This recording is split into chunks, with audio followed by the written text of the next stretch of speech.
দেখো এখন বাজে 10টা। তো আমার বাড়ির একটা ছোট সদস্য যে এই বিছানাটার অবস্থা এই করেছে, পুরো বিছানাটা তন্ন তন্ন করে করেছে, তারপর ক্লান্ত হয়ে শুয়ে পড়েছে। দেখো ওর অবস্থাটা দেখো। ওই তুই বিছানায় এরকম করেছিস কেন?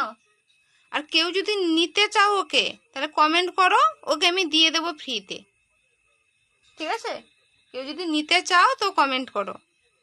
পুরো বিছানাটার অবস্থা সে, আর আমার উপরে এত টর্চার করে।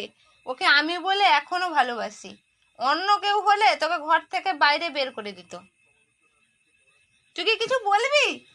তুই কি কিছু বলবি? বলবে না।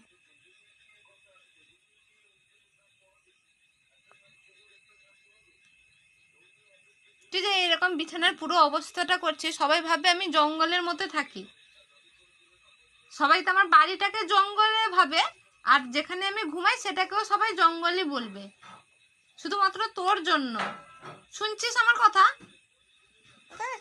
ও চুপচাপ শুনবে। তো প্লিজ কমেন্ট করে জানিও, কেউ যদি নিতে চাও তাহলে ওকে ফ্রিতে দেবো, কমেন্ট করে জানিও। তোকে ফ্রিতে লোকের বাড়িতে দিয়ে দেবো। হ্যাঁ, চলো টাটা, শুভরাত্রি, সবাই ভালো থাকো, সুস্থ থাকো, গুড নাইট।